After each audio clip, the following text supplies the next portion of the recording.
Hello guys, good morning. So guys, हम अपनी अगस्त की विजन की करंट अफेयर्स मैगजीन स्टार्ट करी थी। तो इसमें मैं आपको ऑलरेडी पॉलिटी एंड कॉन्स्टिट्यूशन का कंप्लीट पार्ट करवा चुकी हूँ, जिसमें मैंने एक ही वीडियो में 5 के 5 टॉपिक्स कवर करवा चुके थे। तो आज मैं आपको इंटरनेशनल रिलेशंस का पूरा टॉपिक कंप्लीट करवा दूंगी। इसमें जितने भी 4 टॉपिक्स हैं सबको कवर करेंगे, हम अच्छे से करेंगे। India Maldives bilateral relations, India Vietnam, Abraham accord अभी हमने रिसेंटली पढ़ा था, किस तरह से यूएई पहली गल्फ कंट्री बनी है जिसने क्या किया, अब्राहम अकॉर्ड साइन किया किसके साथ, इजराइल के साथ, सप्लाई चेन रेजिलेंस इनिशिएटिव। ठीक है, तो ये चारों के चार टॉपिक्स को हम आज ही कंप्लीट करेंगे, तो आप मेरे साथ बने रहिए। सो स्टार्ट करते हैं हम आज का first topic, India Maldives bilateral relation. तो कहते हैं आपको अभी पता ही है कि कोविड-19 की वजह से क्या है, इकोनॉमी पे, सभी कंट्रीज की इकोनॉमी पे काफ़ी इंपैक्ट पड़ा है। तो उसी वजह से जिस मालदीव्स की जो इकोनॉमी पे इम्पैक्ट कर रहा है, तो इसलिए क्या है, इंडिया ने सेवरल मेजर्स अनाउंस किए हैं ताकि हम न्यू कनेक्टिविटी मेजर्स अनाउंस कर सके फॉर द मालदीव, ताकि हम मालदीव्स की हेल्प कर सकें। ठीक है, अब हम देखते हैं क्या क्या अनाउंसमेंट की गई है इंडिया के द्वारा। देखो, सबसे पहले एक एयर बबल एग्रीमेंट साइन किया गया है। देखो, एयर बबल एग्रीमेंट या ट्रैवल, इसके अंदर क्या है, हम डायरेक्ट फेरी सर्विसेज प्रोवाइड करेंगे। डायरेक्ट फेरी सर्विस का मतलब क्या है, पैसेंजर सर्विसेज प्रोवाइड करेंगे, सबमरीन केबल प्रोवाइड करेंगे ताकि हम टेलीकॉम कनेक्टिविटी प्रोवाइड कर सकें। इसके अंदर क्या है, हम ऑलरेडी $500 मिलियन की असिस्टेंस प्रोवाइड कर चुके हैं ताकि हम क्या कर सके, ग्रेट माले कनेक्टिविटी प्रोजेक्ट को असिस्ट कर सके। ठीक है, तो गाइस ये हमने अभी परसों भी पढ़ा था डेली करंट अफेयर्स में, $500 मिलियन की असिस्टेंस प्रोवाइड करी है किसको, ग्रेट माले कनेक्टिविटी प्रोजेक्ट को, जो क्या करेगा, माले को कनेक्ट करेगा हमारे लक्षद्वीप के 3 आइलैंड से, दैट इज अ विलिंगिली, थिफाशु, गिलविली आइलैंड। तो इन 3 आइलैंड से कनेक्ट करेगा किसे, मालदीव्स को। जो ग्रेट माले कनेक्टिविटी प्रोजेक्ट है, ये लार्जेस्ट सिविलियन इंफ्रास्ट्रक्चर प्रोजेक्ट होगा किसमें, मालदीव्स में। इसके अलावा क्या है, हमने पहले ही मालदीव्स को लाइन ऑफ क्रेडिट कितनी, $800 मिलियन ऑलरेडी अनाउंस की गई थी 2018 में। उसके बाद इंडिया ने दोबारा अनाउंस किया कितना, $400 मिलियन कितनी लाइन ऑफ क्रेडिट अनाउंस करी। ठीक है, अब गाइस हम ये पढ़ लेते हैं एयर बबल एग्रीमेंट। वैसे मैंने आपको डेली करंट अफेयर्स में एयर बबल एग्रीमेंट काफ़ी अच्छे से पढ़ाया था। देखो, एयर बबल एग्रीमेंट क्या है, अभी कोविड-19 पैंडेमिक की वजह से जो रेगुलर इंटरनेशनल फ्लाइट जो सस्पेंड हुई है, उसके बीच में किस तरह से हम कमर्शियल पैसेंजर सर्विसेज को रीस्टार्ट करें, तो उसके लिए हमने क्या किया, एयर ट्रैवल एग्रीमेंट साइन किया, एक ट्रांसपोर्ट बबल्स साइन किया, जो एक टेम्परेरी अरेंजमेंट है 2 कंट्रीज में कि इन दौरान कोविड-19 पैंडेमिक के दौरान हम क्या कर सकें, जो कमर्शियल पैसेंजर सर्विसेज है उन्हें टेम्परेरी टाइम पे स्टार्ट कर सकें। ठीक है, ये रेसिप्रोकल है नेचर में, मतलब कि इसमें क्या है, जो एयरलाइंस हैं दोनों कंट्रीज़ की सेम बेनिफिट्स क्या करेंगी, एंजॉय करेंगी। इंडिया ने जो एयर बबल एग्रीमेंट्स है और अदर कंट्रीज़ के साथ भी साइन किया है, जैसे Afghanistan, Canada, France, Germany, Maldives, Qatar, UAE, UK and the USA. ठीक है, अब मालदीव्स हमारे लिए क्या स्ट्रेटेजिक इंपॉर्टेंस है, तो कहते ये बहुत इंपॉर्टेंट है, क्योंकि ये आपको पता भी होगा वैसे, क्योंकि हमने डेली करंट अफेयर्स में डिस्कस भी किया। उसके अलावा भी काफ़ी मतलब कि बहुत इंपॉर्टेंट है as a geography section of point of view, या इंटरनेशनल रिलेशंस का अगर आपको कहीं भी लिखना हो तो आप लिख सकते हो। ठीक है, देखो, सबसे पहले आपको पता है कि मालदीव्स क्या है, हमारे इंडिया से काफ़ी क्लोज पड़ता है, वेस्ट कोस्ट ऑफ इंडिया से क्लोज पड़ता है। और अगर कोई भी इंडियन ओशन में हमारे लिए अगर कोई भी थर्ड कंट्री कल को वहाँ पे आती है, तो हम स्ट्रेटेजिकली क्या है, इस एरिया को डील कर सकते हैं, किसको, मालदीव्स के एरिया को हम क्या कर सकते हैं, थर्ड पार्टी को काउंटर करने के लिए हम यूज़ कर सकते हैं। जैसे चाइना को हम काउंटर करने के लिए क्या, मालदीव्स के एरिया को हम यूज़ कर सकते हैं। ठीक है, Maldives lies in the close proximity to the west coast of India and its potential to allow third nations naval presence in the area imbues it with significant strategic importance to the India. इसके अलावा क्या है, जो मालदीव्स का जो area वो commercially, मतलब कि जो ट्रेड है उससे रिलेटेड बहुत ज़्यादा एक स्ट्रेटेजिक इंपॉर्टेंस लाइक करता है। अगर देखा जाए इंडियन ओशन के थ्रू, जहाँ मालदीव्स जो इंडियन ओशन में ही पड़ता है ना, इसके थ्रू 97% इंडिया का इंटरनेशनल ट्रेड बाय वॉल्यूम होता है और 75% इंटरनेशनल ट्रेड बाय वैल्यू इस रीजन से पास होके जाता है। इसके अलावा क्या है, इंडिया का एम्बिशन है कि इंडियन ओशन रीजन में हम क्या कर सके, नेट सिक्योरिटी प्रोवाइडर बन सके। इसका मतलब ये है कि हम ज़्यादा से ज़्यादा इंडियन ओशन रीजन को क्या कर सके, सिक्योर बना सके।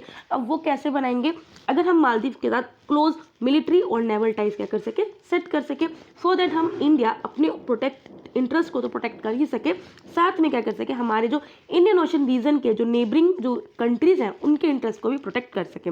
इसके अलावा क्या आपको पता है, चाइना भी क्या है, रैपिडली अपनी एक्सपेंड हो रहा है कहाँ पे, मालदीव रीजन में।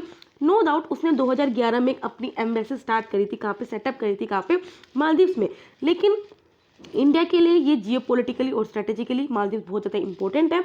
अगर उसने चाइना को काउंटर करना है, and to maintain its presence in the Maldives. ठीक है, सो गाइस आई होप आपको समझ में आया होगा। ठीक है, अब इंडिया और मालदीव्स की क्या रिलेशंस है इस पे थोड़ा हम ओवरव्यू ले लेते हैं। ठीक है, इकोनॉमिकल रिलेशन देखते हैं। तो इंडिया और मालदीव्स ने 1981 में ट्रेड एग्रीमेंट साइन किया था, जिसके अंदर क्या है, हम अगर इंडिया और मालदीव्स में देखा जाए जो बायलेटरल ट्रेड वो कितना होता है, नियरली 288.99 मिलियन डॉलर होता है, जो कि 2018 में था, जो कि इंडिया के काफ़ी फेवर में है। ठीक है, इंडिया अगर देखा जाए मालदीव्स का जो India 4th largest trading partner है। ठीक है, नॉट इंडिया का मालदीव्स नहीं, मालदीव का India 4th largest trading partner. इसके अलावा जो है स्टेट बैंक ऑफ इंडिया वो भी बहुत अच्छा रोल प्ले करता है ताकि मालदीव्स को इकोनॉमिकली डेवलप कर सके। 1974 से देखा गया है कि जो SBI है वो लोन असिस्ट करता है, मतलब लोन प्रोवाइड करता है ताकि हम मालदीव्स में क्या है आइलैंड जो रिजोर्ट्स होते हैं उनको प्रमोट कर सके, उनका जो मैराइन प्रोडक्ट्स है उनके एक्सपोर्ट को प्रमोट कर सके and their business and the enterprise. ठीक है, तो हमने इकोनॉमिक रिलेशन देख लिया, किस तरह जो हमारा SBI बैंक है वो उन्हें लोन असिस्ट करता है। साथ में हमने क्या काफ़ी जो ट्रेड एग्रीमेंट्स है जो साइन किए गए हैं, और हमने ये भी देख लिया हमारे दोनों कंट्रीज में बायलेटरल ट्रेड कितना ज़्यादा होता है जो अल्टीमेटली इंडिया के फेवर में है। अगर हम डिफेंस सेक्टर में देखे जाए तो 1988 में ऑपरेशन कैक्टस स्टार्ट हुआ था। इसके अंदर क्या है, हम इंडियन ट्रूप्स ने प्रिवेंट किया था एक काउप को मालदीव्स में। देखो गाइस, काउप क्या होता है, देखो ऐसी कोई अननेसेसरी एक्टिविटी या कोई इलीगल एक्टिविटी जो वहाँ के ओवरथ्रो करते हैं वहाँ की गवर्नमेंट को, तो उस काउप को इंडिया ट्रूप्स ने प्रिवेंट किया था। साथ में क्या इंडिया क्या वहाँ पे डिफेंस और सिक्योरिटी में एक बहुत रोल प्ले करते हैं, एक मेजर रोल प्ले करती है बिटवीन द बोथ। ठीक है, आगे बढ़ते हैं हम, एक सेकेंड यार। तो इंडिया क्या करती है, देखो जैसे हमारी इंडियन नेशनल आर्मी है उसी तरह वहाँ पे मालदीवियन नेशनल डिफेंस फोर्स है। तो इंडिया क्या करती है, वहाँ के जो इसके अंदर जो ट्रेनिंग लोगों को ट्रेनिंग अपॉर्चुनिटीज प्रोवाइड करती है और नियरली मालदीव्स की 70% डिफेंस ट्रेनिंग की जो रिक्वायरमेंट्स है उनको पूरी करती है। इसके अलावा इंडियन आर्मी और साथ में मालदीवियन नेशनल डिफेंस फोर्स है वो एक्सरसाइज एक्यूवेरियन को कंडक्ट करते हैं। तो गाइस आपको ये पता होना चाहिए एक्सरसाइज एक्यूवेरियन हमारी किस कंट्री के साथ होती है, वो किसके साथ होती है, मालदीव के साथ होती है। इसका मतलब होता है मालदीवियन लैंग्वेज में फ्रेंड्स, सिंस 2019 से क्या इंडियन आर्मी और मालदीव्स की जो डिफेंस फोर्स है वो दोनों इस एक्सरसाइज को कंडक्ट कर रहे हैं। अगर हम देखें जाए डेवलपमेंट असिस्टेंस में, तो अभी हमने क्या है काफ़ी जो इंडिया के द्वारा डेवलपमेंट असिस्टेंस प्रोवाइड की गई है, जैसे हमने पढ़ा भी था ये सब, इंदिरा गांधी मेमोरियल हॉस्पिटल ये इंडिया के द्वारा मालदीव्स में सेटअप किया गया है। Maldives institute of technical education, construction of national policy academy. ठीक है, तो ये जो 3-4 चीज़ें हैं वो इंडिया के द्वारा मालदीव्स में कंस्ट्रक्ट की गई है, डेवलप की गई है। ठीक है, इसके अलावा क्या है, हम काफ़ी प्रोजेक्ट्स को ग्रांट करते हैं under the high impact community development project. तो गाइस हमने इसके बारे में अच्छे से पढ़ा था कि high impact community development projects होते क्या है। ये उस तरह के प्रोजेक्ट्स हैं जो हमारी कम्युनिटी को काफ़ी हाई लेवल पे इम्पैक्ट करते हैं और कम्युनिटी का पार्टिसिपेशन होता है in the areas of livelihood and the income generation, जैसे हेल्थ हो गया, education, gender, child empowerment, sports, sustainable development. India ने इस तरह के प्रोजेक्ट्स अदर कंट्रीज के साथ भी साइन किए गए हैं, जैसे अफगानिस्तान, भूटान एंड एक्सेट्रा। ठीक है, तो हम देख सकते हैं इंडिया ने काफ़ी प्रोजेक्ट्स ग्रैंड किए गए under this high impact community development project, जैसे ambulances, convention centre, drug rehabilitation centre, police station upgradation. तो ये सब इंडिया ने मालदीव्स में स्टार्ट किए गए हैं। ठीक है, फंड कर रही है।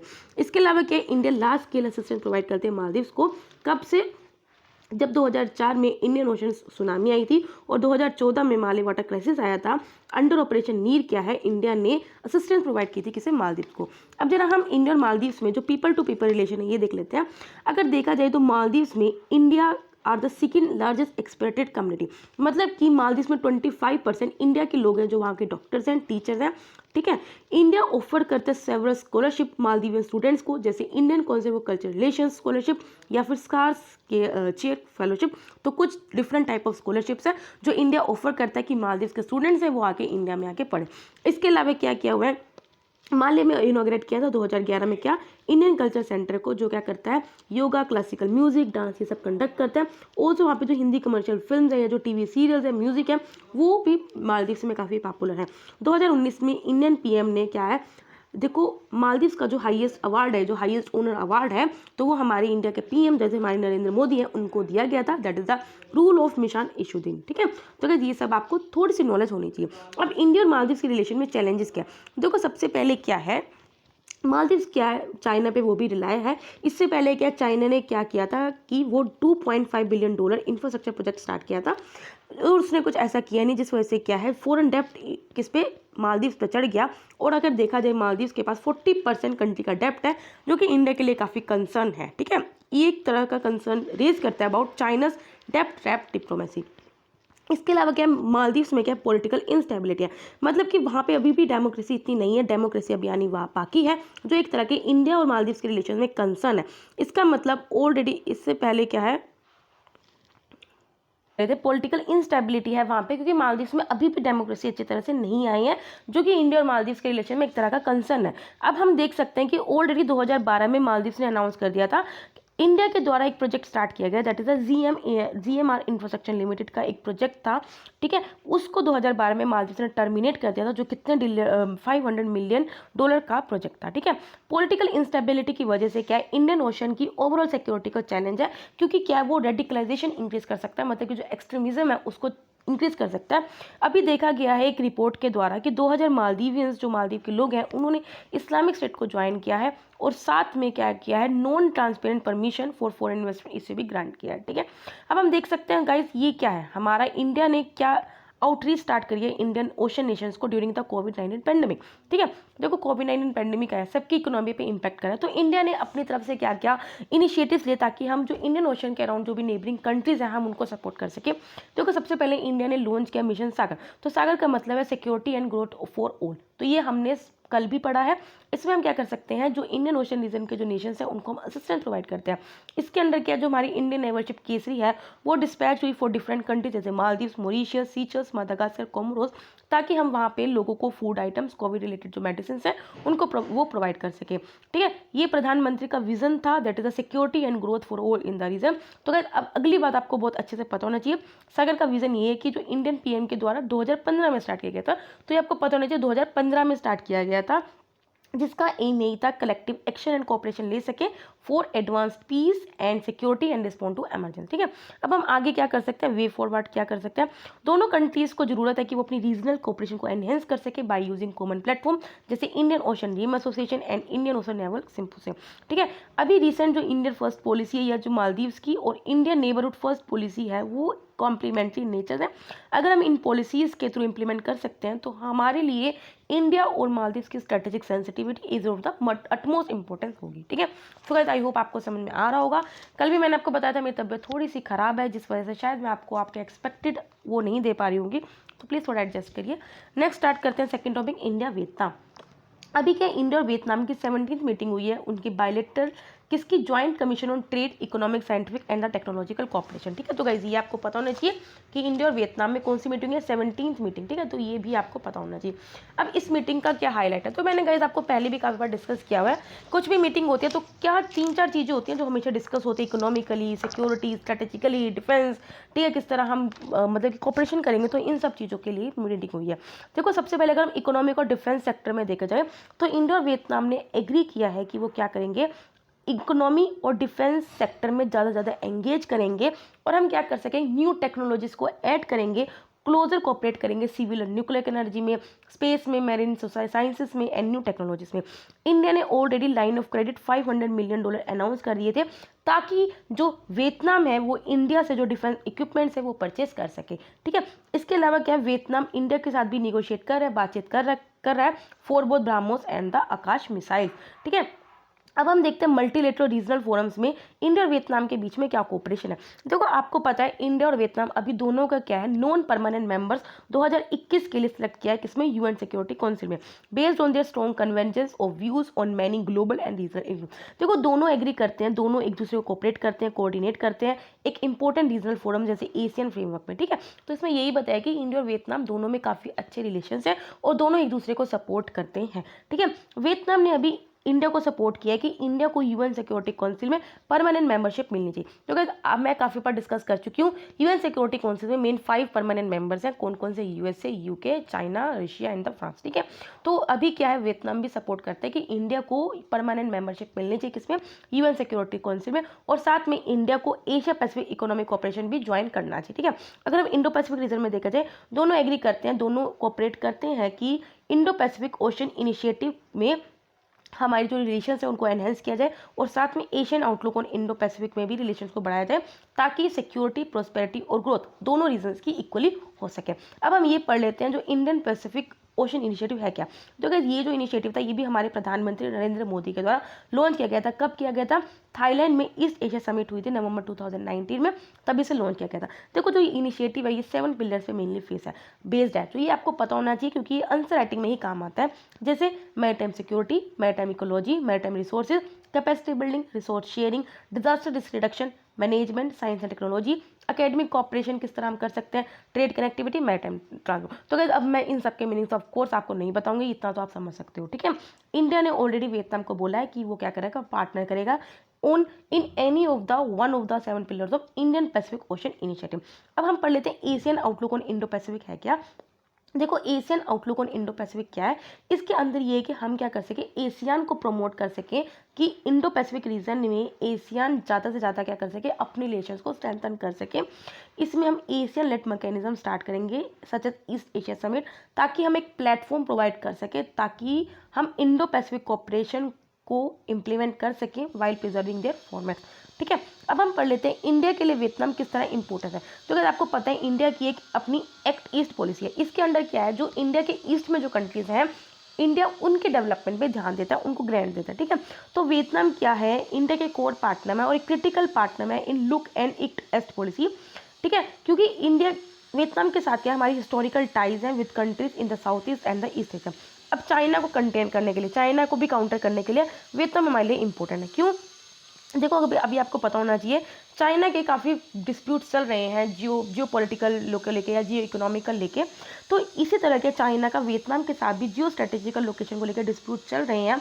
तो अगर चाइना को काउंटर करना है तो हमारे लिए वियतनाम के साथ रिलेशनशिप काफ़ी इंपॉर्टेंट है ताकि हम चाइना की हेजेमोनी को काउंटर कर सकें। इंडिया और वियतनाम क्या कर रहे हैं, स्ट्रेटेजिक पार्टनरशिप को बिल्ड कर रहे हैं इन वेरियस सेक्टर्स, जैसे न्यूक्लियर पावर में, enhancing regional security, fighting terrorism, transnational crime and the drug trafficking. अगर हम एनर्जी सिक्योरिटी में बात किया जाए, वियतनाम के पास रिच हाइड्रोकार्बन रिजर्व्स है और वियतनाम भी चाहता है कि इंडिया अपने आप को एक्सपेंड करे और अपनी ऑयल और गैस एक्सप्लोरेशन में साउथ चाइना सी में अपनी प्रेजेंस शो करे, ठीक है। ट्रेड एंड इकोनॉमी में देखा जाए तो इंडिया है is among the top 10 trading partner of Vietnam. मतलब कि अभी हमने पढ़ा कि मालदीव्स क्या है, इंडिया जो है वो मालदीव्स का 4th लार्जेस्ट ट्रेडिंग पार्टनर है। उसी तरह वियतनाम का इंडिया है टॉप 10 ट्रेडिंग पार्टनर्स में से इंडिया का नाम है। अगर हम under Mekong Ganga cooperation framework India क्या है क्विक इम्पैक्ट प्रोजेक्ट स्टार्ट किया। तो गाइस अभी हमने क्या पढ़ा, हाई लेवल कम्युनिटी जो डेवलपमेंट प्रोजेक्ट्स पढ़े, उसी तरह क्विक इम्पैक्ट प्रोजेक्ट्स होते हैं। ये क्या होते हैं, ये शॉर्ट पीरियड ऑफ टाइम के लिए होते हैं। इसके अंडर कुछ इस तरह के प्रोजेक्ट्स होते हैं तो कि जल्दी ही क्या है वहाँ पे कुछ मतलब कि इम्पैक्ट पहुँचा सके वहाँ की कम्युनिटी को, जो डायरेक्ट बेनिफिट वहाँ प्रोवाइड करेगा to the communities in the grassroot level, ठीक है। अभी हम ये पढ़ सकते हैं कि इंडिया और वियतनाम रिलेशनशिप का किस तरह से इवोल्यूशन हुआ। तो हम सबसे पहले देख सकते हैं, देखो जब पहले आपको पता है यूएस और यूएसएसआर में जब कोल्ड वार हुआ था तब उसका जो स्टार्टिंग हुई थी तभी क्या है इंडिया और मालदीव में मालदीव कह रही हूँ, इंडिया और वियतनाम में स्ट्रॉन्ग टाइज देखने को मिली एज फार एज 1950। फिर क्या हुआ, इंडिया ने वियतनाम की इंडिपेंडेंस को सपोर्ट किया फ्रांस से, ठीक है। फ्रांस क्या है, पहले वियतनाम क्या था, फ्रांस की कॉलोनी था, तो वियतनाम के इंडिपेंडेंस को इंडिया ने सपोर्ट किया था।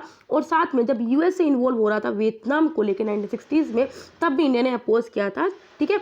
और इंडिया एक पहली कंट्री थी जिसने क्या किया था, उसके यूएसए के इंटरवेंशन को अपोज किया था, ठीक है। उसके बाद अगर देखा जाए 1975 में जब यूनाइटेड और इंडिपेंडेंट वियतनाम बना आफ्टर द वॉर, तो इसे क्या है इंडिया ने सपोर्ट किया था। इसके बाद देखा जाए कि तो इंडिया ने इनिशियली मेंटेन किया कंसल्टेंट लेवल पे रिलेशन वियतनाम के साथ, जब नॉर्थ एंड साउथ वियतनाम का। लेकिन 1972 में इंडिया ने फुल डिप्लोमेटिक रिलेशन वियतनाम के साथ क्या कर लिया, एस्टेब्लिश किया। फिर देखा गया दोनों कंट्रीज के बीच में जो रिलेशन थे वो बड़े एलिवेट हुए to the level of strategic partnership 2007 में, ठीक है।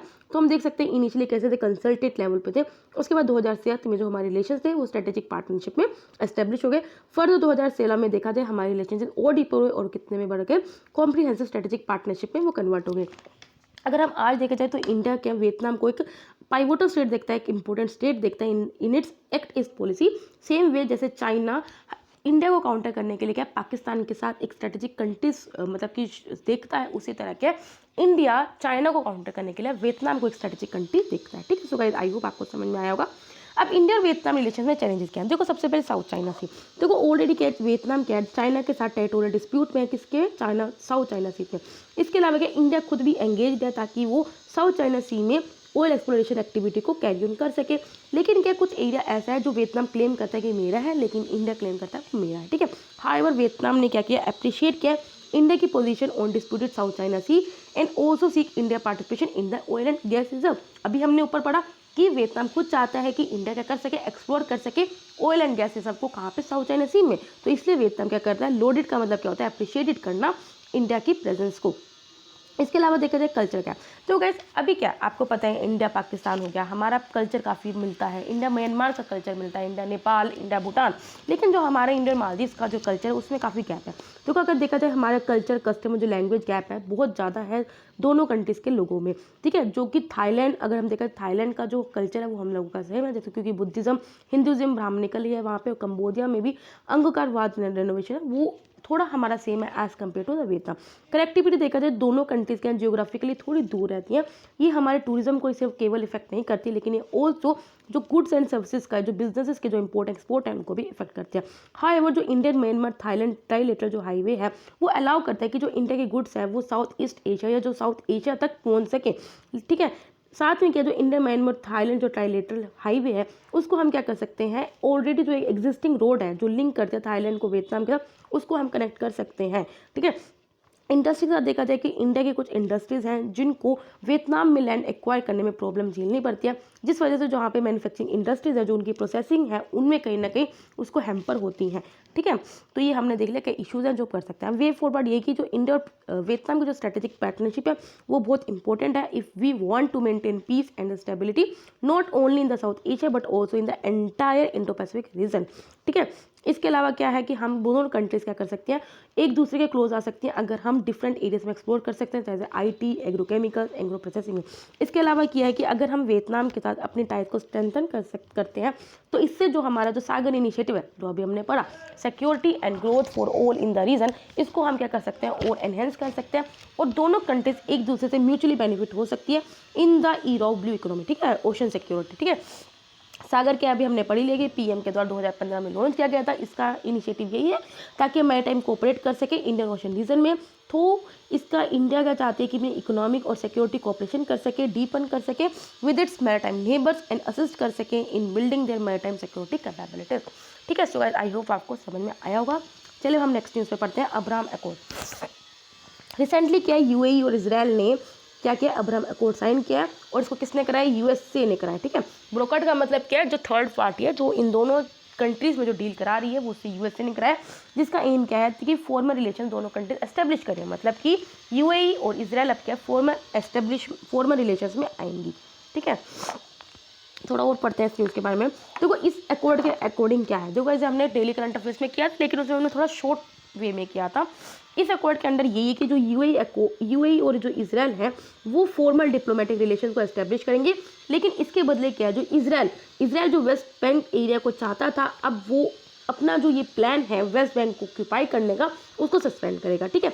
इसके साथ के UAE पहली गल्फ कंट्री बन चुकी है जिसने डिप्लोमेटिक और इकोनॉमिक रिलेशन इसराइल के साथ एस्टेब्लिश किया।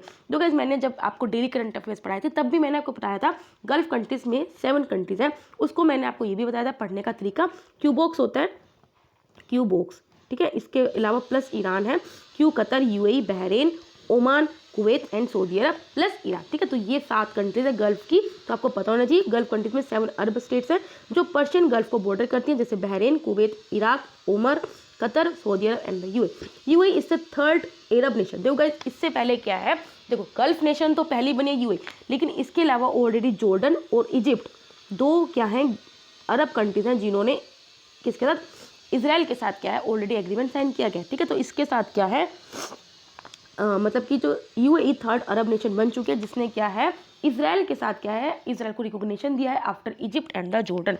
इजिप्ट ने कब दिया था 1979 में और जॉर्डन ने कब दिया था 1994 में। एक सेकेंड, देखो पिछले कुछ सालों से देखा गया है कि काफ़ी जो अरब स्टेट्स हैं, जो मुस्लिम मेजोरिटी स्टेट्स हैं, वो क्या मतलब कि वो क्या है इसराइल के साथ काफ़ी हॉस्टिलिटी में है, क्योंकि क्या इसराइल भी क्या एग्री नहीं करता कि किस तरह से पैलेस्टाइन को स्टेटहुड नहीं प्रोवाइड करता, क्योंकि पैलेस्टाइन के पास अभी प्रॉपर स्टेट नहीं है कि वो एक्चुअली उसका एरिया क्या है। इस वजह से क्या है जो काफ़ी जो अरब कंट्रीज है, जो मुस्लिम मेजोरिटी जो कंट्रीज़ हैं, वो एक तरह से हॉस्टिलिटी में रह गई है, मतलब किसके साथ, इसराइल के साथ। अब हम जरा देख लेते हैं अरब इसराइल में कन्फ्लिक्ट है क्या। तो ये जो हिस्ट्री एक तरह से अगर आपको अच्छी लगी तो पढ़ लेना, नहीं तो कोई पूछने वाला तो नहीं है, ठीक है। देखो 1915 में देखा जाए तो हुसैन मैकमोहन कोरेस्पेंडेंस हुआ था। इसके अंदर क्या है, ब्रिटिश ने सपोर्ट किया था कि एक इंडिपेंडेंट अरब स्टेट होनी चाहिए ताकि हम क्या कर सकें, अरब को असिस्ट कर सके इन अपोजिंग द ओटोमन अम्पायर। 1917 में क्या हुआ, वर्ल्ड वॉर फर्स्ट के द्वारा ब्रिटिश ने क्या करा, पैलेस्टाइन को कैप्चर कर लिया ओटोमन अम्पायर से after the Sykes Picot agreement with the France. ठीक है, फिर उसके बाद क्या 1917 में बल्फोर डिक्लेरेशन हुआ। इसमें ब्रिटेन ने प्लेज किया कि हम क्या करेंगे, पैलेस्टाइन को एस्टेब्लिश करेंगे जो कि एक नेशनल होम होगा, जूस, मतलब कि पैलेस्टाइन किसका घर होगा, जूस, जो भी जूस होंगे वो यहाँ पे रह सकते हैं। फिर क्या हुआ, अब ये करने के बाद क्या है, देखा गया कि जो पैलेस्टाइन में काफ़ी जो जूस है वो माइग्रेट करने लगे। लेकिन फिर क्या हुआ, वर्ल्ड वार सेकेंड में आपको पता है किस तरह से जर्मनी ने कितने ज़्यादा जूस को मारा था। तो वर्ल्ड वार सेकेंड में क्या हुआ, नाजी जर्मनी के द्वारा क्या जूस को बहुत ज़्यादा मतलब कि इल ट्रीट किया गया, बहुत ज़्यादा ओप्रेस किया हुआ है, जिस वजह से क्या है फिर एक मोमेंटम है कि हमें पैलेस्टाइन को एक स्टेटहुड प्रोवाइड करना चाहिए, डिमांड की गई। ठीक है, इसकी वजह से क्या अरब और जूस में क्या कन्फ्लिक्ट हुआ है, दैट इज इसको हम इजराइल पैलेस्टाइन कन्फ्लिक्ट भी बोलते हैं या फिर अरब इजराइल वॉर भी बोलते हैं। 1947 तथा 1947 में क्या हुआ, यूएन ने भी वोट किया कि हमें क्या करना चाहिए, पैलेस्टाइन को स्प्लिट करना चाहिए between the Arab and the juice. इसमें क्या है, जो जूइश लीडर्स थे उन्होंने तो एक्सेप्ट कर दिया, लेकिन जो अरब थे उन्होंने रिजेक्ट कर दिया इस एग्रीमेंट को। कंसिक्वेंटली जो अरब स्टेट्स हैं जैसे Egypt, Jordan, Iraq, Lebanon and Syria, इन्होंने इजराइल पे वॉर को डिक्लेयर कर दिया। इसके बाद क्या हुआ भाई, इन्होंने वॉर तो डिक्लेयर कर दिया, लेकिन वो वार कौन जीत गया, इजराइल वार जीत गया और उसने अपनी टेरिटरी को एक्सपेंड कर दिया, साथ में उसने पैलेस्टाइन भी अपने अंदर घेर लिया। ठीक है, और पैलेस्टाइन को सिर्फ क्या कह दिया, गजर स्ट्रिप और द वेस्ट बैंक। ये एक बिगिनिंग थी किसकी, पैलेस्टाइन रेफ्यूजी क्राइसिस की, which ultimately led to the creation of PLO, जिसका मतलब है पैलेस्टाइन लिबरेशन ऑर्गेनाइजेशन इन 1964। तो अगर अभी हमने परसों भी डेली करंट अफेयर्स में पढ़ा था कि पैलेस्टाइन जो रेफ्यूजी क्राइसिस है वो कैसे चल रहा है। अब जब ये पढ़ा था कि UNWRF में इंडिया ने $1 मिलियन अभी डोनेट किया है। ठीक है, इसके बाद क्या काफ़ी वार्स हुए 1956 में, 1967 में, 1973 में इजराइल और अरब स्टेट्स में। फिर 1993 में क्या जो PLO है इसने ओस्लो अकॉर्ड को साइन किया इजराइल के साथ, जो प्रोवाइड करता है कि पैलेस्टाइन की एक इंटरिम सेल्फ गवर्नमेंट होनी चाहिए, किसमें, वेस्ट बैंक और गाजा स्ट्रिप में। लेकिन फिर भी क्या इजराइल ने क्या किया, इसको मना किया और वो पैलेस्टाइन को कभी भी एज अ फ्री कंट्री उसने कभी कंसीडर ही नहीं किया। इस इशू को फर्दर कॉम्प्लिकेट किया कब, जब इजराइल ने क्या किया, अपनी कुछ सेटलमेंट्स करी कहाँ पे, ऑक्यूपाइड वेस्ट बैंक, मतलब कि इलीगली वेस्ट बैंक को ऑक्यूपाई करा। 2011 में क्या हुआ, पैलेस्टाइन ने क्या किया, एक डिप्लोमेटिक कैंपेन लॉन्च किया कि हमें क्या करना चाहिए, यूएन में हमें परमानेंट मेंबरशिप देनी चाहिए ताकि पैलेस्टाइन की क्या कंडीशन है उसको माना जाए। ठीक है, सेम ईयर उसको क्या किया है, पैलेस्टाइन को यूनेस्को का फुल मेंबर बना दिया गया। हाउएवर जो पैलेस्टाइन का स्ट्रगल है एक इंडिपेंडेंट नेशन बनने का, वो अभी भी जारी है। ठीक है, अरब स्टेट्स अभी इजराइल के साथ वॉर में क्यों है, देखो वो क्या चाहते हैं, इकोनॉमी को रीओरिएंट करना चाहते हैं, सॉरी एंगेज क्यों करें। अब देखो अभी हमने क्या कि वॉर में क्यों थे, अब हम पढ़ रहे हैं कि अब वो इजराइल के साथ कोऑपरेट क्यों करना चाहते हैं। देखो सबसे पहले क्या करना चाहते हैं, वो अपनी इकोनॉमी को डाइवर्सिफाई करना चाहते हैं। मतलब कि अभी जो वेस्ट एशिया के जो नेशंस हैं, जो अरब है, जो गल्फ नेशंस हैं, वो भी समझ चुके हैं कि हम ऑयल पे ज़्यादा टाइम तक नहीं रह सकते, ऑयल पे हम ज़्यादा दिनों तक अब डिपेंड नहीं रह सकते। इसलिए अपनी इकोनॉमी को, फ्यूल्ड इकोनॉमी को डाइवर्सिफाई करने के लिए अरब को टेक्नोलॉजी में इन्वेस्ट करना ही पड़ेगा। और अब अगर देखा जाए टेक्नोलॉजी का लीडर कौन है, वो वेस्ट एशिया में वो कौन है, इजराइल है। ठीक है, वो क्या कहा जाते हैं, इजराइल के साथ कोऑपरेशन एनहेंस करना चाहते हैं। क्यों, इजराइल क्या एक टेक्नोलॉजिकली एडवांस कंट्री है मिडल ईस्ट में, और आपको एक कटिंग एज मतलब कि एडवांस टेक्नोलॉजीज प्रोवाइड कर सकता है in the field of biotech, health care, defence and the cyber surveillance. इसके अलावा क्या है, इनको थ्रेट है फ्रॉम रेडिकल सुन्नी एक्सट्रीमिज्म। देखो उनको जो अरब स्टेट्स हैं वो भी डेंजर रियलाइज करती हैं by the rise of Islamic state terror group. इसके अलावा क्या वो ईरान को काउंटर करना चाहते हैं। इससे क्या जो यूएस और इजराइल एनहेंस कर रही है अपनी regional cooperation against their common foe, जो उनका जो कॉमन एनिमी है शिया ईरान, उनके अगेंस्ट क्या कर रही हैं, मतलब ईरान को काउंटर करना चाहिए, सिंपल बात यह है। इसके अलावा क्या है, वो they are want to address the threat of Islamism और द पॉलिटिकल इस्लाम। ठीक है, तो यही था इसमें। वेस्ट बैंक क्या, देखो गाइस वेस्ट बैंक अभी तक क्या है, पैलेस्टाइन का ही था, लेकिन क्या है जो इजराइल था उसने इसको इलीगली ऑक्यूपाई कर रखा था। लेकिन अब फाइनली के इजराइल ने बोल दिया कि ठीक है वो उसको ऑक्यूपाई नहीं करेगा, उसने अपने प्लान को सस्पेंड कर दिया। ठीक है, वेस्ट बैंक क्या, ये जॉर्डन रिवर के वेस्ट बैंक में लोकेटेड है and is bounded by north west and south में इजराइल है, इसके ईस्ट में है जॉर्डन है। जब 1967 में जो वॉर हुआ था इसमें क्या है, वेस्ट बैंक को इजराइल के द्वारा ऑक्यूपाई कर लिया था। वो जो इजरायली पैलेस्टाइन दोनों ने अपने दोनों राइट बोलते हैं कि हाँ कि वेस्ट बैंक की जो टेरिटरी पे मेरा हक है। फिर पैलेस्टाइन जो कि वेस्ट बैंक में रह रहे हैं, जो भी वेस्ट बैंक में जो पैलेस्टाइंस रह रहे हैं वो इजरायली मिलिट्री रूल के अंडर ही रह रहे हैं। मतलब कि पैलेस्टाइन का खुद का पार्ट होते ही वो इजरायली के मिलिट्री रूल के अंदर रह रहे हैं as well as limited self rule. Also जो वेस्ट बैंक में देखा गया 132 इजरायली सेटलमेंट्स और 124 unauthorised settlements along with military output. ठीक है, तो हम देख सकते हैं वेस्ट बैंक का कितना बुरा हाल है। जैसे हमारे इधर कश्मीर है, जो इंडिया और पाकिस्तान में डिस्प्यूटेड रीजन है, उसी तरह इजराइल और पैलेस्टाइन के बीच में एक तरह का जो वेस्ट बैंक है वो एक डिस्प्यूटेड रीजन है, जहाँ पे हम देख सकते हैं कि एक्चुअल में वो रीजन पैलेस्टाइन का होना चाहिए और इजरायली की वहाँ पे कितनी ज़्यादा सेटलमेंट्स हैं जो कि अनऑथराइज्ड भी हैं और साथ में कुछ मिलिट्री आउटपोर्ट्स भी हैं। ठीक है, अब हम देख सकते हैं कि इस एग्रीमेंट का जियो पॉलिटिकल सिग्निफिकेंस क्या है डिफरेंट कंट्रीज के लिए। देखो सबसे पहले अगर हम देखा जाए यूएई के लिए, देखो यूएई के लिए एक स्ट्रेटेजिक एडवांटेज होगा ओवर ईरान। इससे क्या आएगा, उसको ऑफकोर्स बेटर टेक्नोलॉजी प्रोवाइड मिल जाएगी, जैसे biotechnology, health care, defence, cyber surveillance के लिए। इसके साथ क्या होएगा, और जो गल्फ कंट्रीज हैं या जो और जो अरब नेशंस हैं उनको भी वो क्या करेगा, मतलब कि एक इंस्पायर कर सकता है। मतलब वो सोच सकते हैं कि यार अगर यूएई की मैं कर सकता हूँ, भाई तुम लोग भी इजराइल के साथ क्या कर सकते हो, एग्रीमेंट कर सकते हो। तो वो क्या करेगा, और जो गल्फ कंट्रीज है, जो अरब नेशंस हैं, उनको क्या करेगा, इंस्पायर करेगा कि वो भी इजराइल के साथ एंगेजमेंट स्टार्ट करें। इजराइल के साथ ये क्यों मतलब कि एग्रीमेंट यूजफुल होगा, देखो यही है कि वो क्या करेगा, जो गल्फ भी एक बिग पावर है, उनके साथ डिप्लोमेटिक और इकोनॉमिक रिलेशन स्टार्ट कर सकता है। इससे क्या आएगा, सिक्योरिटी इंटरेस्ट को अपने मेंटेन करना पड़ेगा, क्योंकि आपको पता है कि इजराइल अकेली ऐसी कंट्री है जो अरब नेशंस के बीच में या फिर गल्फ कंट्रीज के बीच में रहता है। इससे कि इजराइल को जो सिक्योरिटी है वो प्रोवाइड मतलब कि मिलेगी in the gulf and the large region. अब सऊदी अरब के लिए ये क्यों है, क्योंकि देखो ब्लॉक अपना इंटरेस्ट देखेगा कि यूएसए, अब देखो जो सऊदी अरब है वो भी अब धीरे धीरे समझ रहा है कि अगर मैं यूएस और इजराइल के साथ अपने रिलेशन अच्छे करूं तो वो मेरे लिए ज़्यादा यूजफुल है एज कम्पेयर टू अगर मैं ईरान या जो मुस्लिम ब्रदरहुड्स हैं उनके साथ अपने रिलेशन स्टार्ट करूं। ठीक है, तो इसलिए क्या है, जो अरब पावर्स हैं जो अभी तक पैलेस्टाइन को जो सपोर्ट कर रही थी, अब वो क्या कर रही है, धीरे धीरे क्या है, इजराइल की तरफ जा रही है। ठीक है, आगे बढ़ते हैं। यूएसए के लिए इसलिए जरूरी है, आपको पता है यूएसए का मिडिल ईस्ट पीस प्लान चल रहा था, उसके बीच में क्या है, ताकि वो इजराइल और जो पैलेस्टाइन के जो इश्यूज हैं उनको क्या कर सके, रिजोल्व कर सके। तो इससे क्या आएगा, जो यूएसए का जो इशू है, यूएसए का जो रोल था forum Trump peace to prosperity plan, ताकि वो इजरायली पैलेस्टाइन कॉन्फ्लिक्ट को सोल्व कर सके, तो वो पूरा हो जाएगा। ठीक है, पैलेस्टाइन के लिए किस तरह से, अब देखो पैलेस्टाइन का देखा गया है कि नो डाउट चाहे अकॉर्ड साइन हो रहा है, इससे पहले भी अकॉर्ड साइन हुए, किस किस के बीच में, इजिप्ट के बीच में, जॉर्डानिया के बीच में हुआ, अब ये यूएई और इसराइल के बीच में हो गया। लेकिन ये देखा गया पैलेस्टाइन को कुछ भी इससे कोई फायदा नहीं मिल रहा है, क्योंकि पैलेस्टाइन क्या चाहता है, पैलेस्टाइन तो अल्टीमेटली इंडिपेंडेंट स्टेट मिल रही है जो कि अभी तक कहीं भी नहीं मिल रहा है, which is nowhere on the horizon. ठीक है, अनलाइक द पास्ट, पहले भी जो 2 अरब इजरायली पीस हो रखे हैं, पैलेस्टाइन को अपना कुछ भी इसमें इंटरेस्ट नहीं दिख रहा, क्योंकि अभी तक जो उसका इंडिपेंडेंट स्टेट है वो उसको नहीं मिला।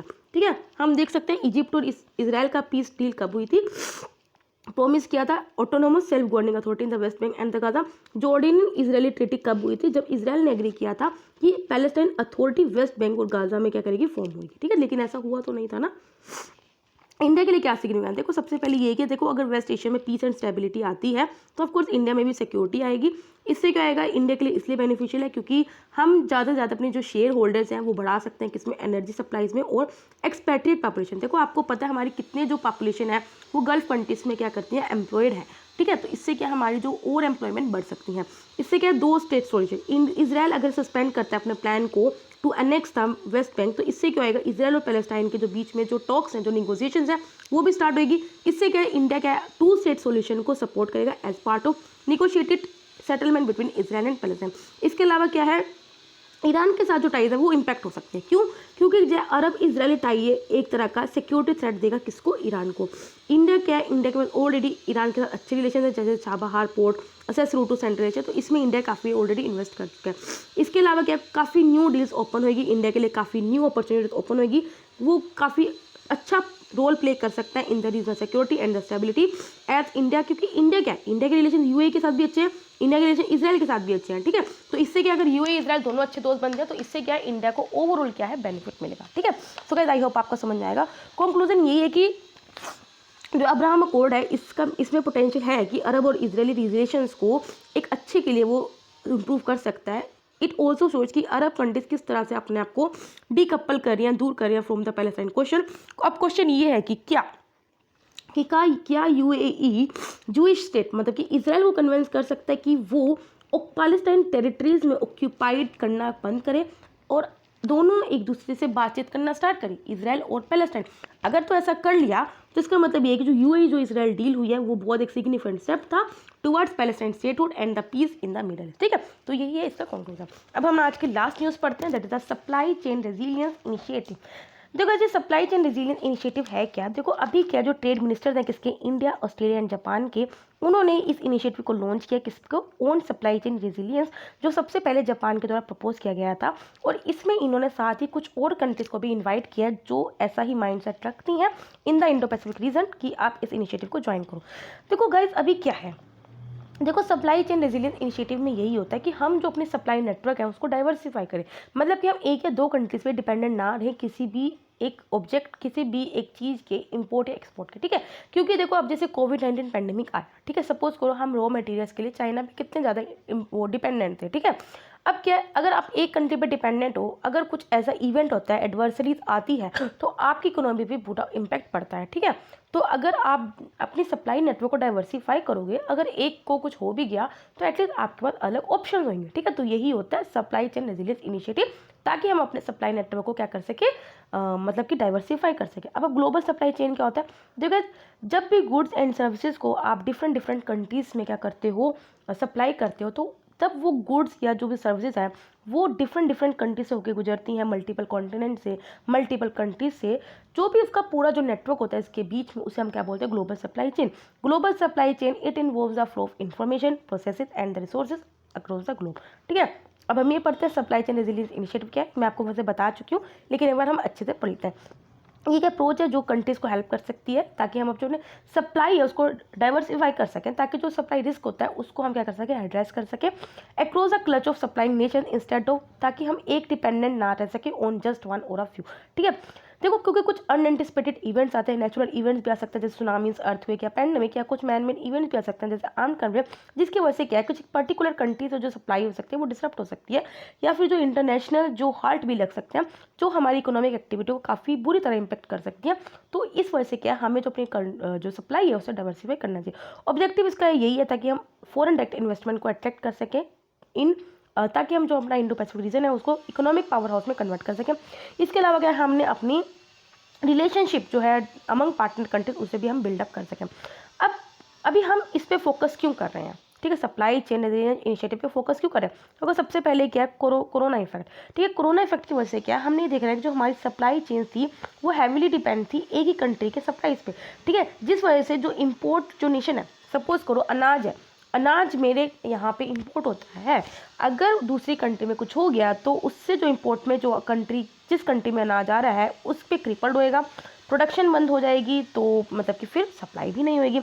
इसके अलावा अगर यूएस से चाइना ट्रेड टेंशन देखा जाए, इसने ऑलरेडी ग्लोबलाइजेशन को थ्रेटन किया हुआ है as a whole, and it is a major impact on countries जैसे इंडिया, जापान, ऑस्ट्रेलिया पे काफ़ी ज़्यादा इंपैक्ट पड़ा है due to the tension between the India and China. क्यों, क्योंकि अगर आप देखो कि इंडिया भी क्या है चाइना पे कितनी ज़्यादा डिपेंडेंट है अपने एक्सपोर्ट्स के लिए भी, इंपोर्ट्स के लिए, दोनों के लिए। अब एक्सपोर्ट्स के लिए किस तरह, क्योंकि देखो आप no doubt India generic medicine में टॉप प्रोड्यूसर है, क्यों प्रोड्यूसर है, टॉप एक्सपोर्टर है, क्यों, लेकिन वो अपने अगर देखा जाए रॉ मटेरियल जो उसका एक्टिव एपीआई जो ये आता है, एक्टिवेटेड जो एक्टिव फार्मास्यूटिकल इंग्रेडिएंट जो आता है 70% उसके इंपोर्ट्स पे वो किस पे डिपेंडेंट है, चाइना पे। इस वजह से हमने देखा है कि किस तरह से जो टेंशन यूएस और चाइना के बीच में है, ठीक है, उससे भी हमारी इकोनॉमी पे कितना ज़्यादा इंपैक्ट पड़ा है और किस तरह हमें अपनी सप्लाई को डाइवर्सिफाई करने की कितनी बड़ी नीड है। अब इसके अलावा क्या, अगर हम अपने इनपुट्स को सप्लाई को मैनेज करना है, इसका मतलब कि अगर हमें सप्लाई चेन की डाइवर्सिफाई इससे भी क्रिटिकल है ताकि हम इसके साथ जो एसोसिएटेड रिस्क है उसको मैनेज कर सकें। अब क्या रिस्क है मैं आपको काफ़ी बार बता चुकी हूँ, एंड इट विल हेल्प, अगर कुछ भी ऐसे एडवर्स इवेंट्स हैं उसको हम फास्टर वे में क्या कर सकते हैं, एड्रेस कर सकते हैं, ठीक है, एंड ऑल्सो टू डिसिप्लिन, और जो भी प्राइस वोलेटिलिटी होती है उसको भी एड्रेस कर सकते हैं, ठीक है। अब ऐसा नहीं होगा ना, क्योंकि अगर हम एक पे डिपेंडेंट रहेंगे, अगर तो एक पे सप्लाई पे डिपेंडेंट रहेंगे, अगर वहाँ पे कुछ भी इवेंट आ जाता है तो उस पर अगर सप्लाई बंद होगी तो हमारी प्राइस वोलेटिलिटी होता है, जो प्राइस 10 रुपये का है वो 100 रुपये हो जाता है। तो अगर कोई दूसरी कंट्री पर अगर हम साथ के साथ डिपेंडेंट है तो एटलीस्ट उससे तो हमारी सप्लाई बनी रहेगी ना। इसके अलावा क्या जो हमारे ट्रेड और डिप्लोमेटिक रिलेशन है विद चाइना वो भी है। अभी क्या इंडिया ने काफ़ी चाइनीज इंपोर्ट्स को रेस्ट्रिक्ट किया है, कुछ सेवरल ऐप्स को भी बैन किया है आफ्टर डेडली बॉर्डर कैच। इसके अलावा जो ऑस्ट्रेलिया के एक्सपोर्ट्स को भी चाइना ने टारगेट किया, जैसे बीफ, बार्ले और वाइन को, ठीक है, जो दोनों नेशंस की जो टाइज उनको डेटोरेट किया। इसके अलावा क्या है कि हमें क्या करना है, पार्टनर कंट्रीज में कोऑपरेशन को एनहेंस करना है। 2019 में अगर देखा जाए जीडीपी इन 3 कंट्रीज किसकी, इंडिया, ऑस्ट्रेलिया, चाइना की, वो कितनी है, $9.3 ट्रिलियन। और अगर हम गुड्स एंड सर्विसेज में अगर हम ट्रेड देखा जाए तो कितनी है, गुड्स में ट्रेड हमारा कितना है, तीनों कंट्रीज का $2.7 ट्रिलियन है, और सर्विसेज में कितना है, $0.9 ट्रिलियन है। ऑस्ट्रेलिया, जापान, इंडिया आपको पता है क्वाड कंट्रीज का पार्ट है विद यूएसए, ठीक है, क्वाड में 4 कंट्रीज है, India, Australia, Japan and USA. ठीक है। इससे हमें क्या करना है, it is an initiate rechanging of supply chain, मतलब कि इसमें हमें क्या करना है कि जो सप्लाई चेन रेजिलियंट इनिशिएटिव है, इसको हमें एशियान से वर्क करना चाहिए ताकि हम एक स्ट्रॉन्गर सप्लाई और मैन्युफैक्चरिंग चेन्स को बिल्ड कर सकें, एंड ताकि हम जो कंट्रीज़ हैं उनको प्रोटेक्ट कर सकें from external shock and the internal. ठीक है। सो गाइस यहाँ पे मैंने इंटरनेशनल रिलेशंस का जो टॉपिक है पूरा कवर कर दिया है। इसके बाद मैं इकोनॉमी सेक्शन स्टार्ट करूँगी। अगर आपको अच्छी लगे तो लाइक करना, कोई भी डाउट हो कमेंट करना। तब तक ले बाय बाय, टाटा।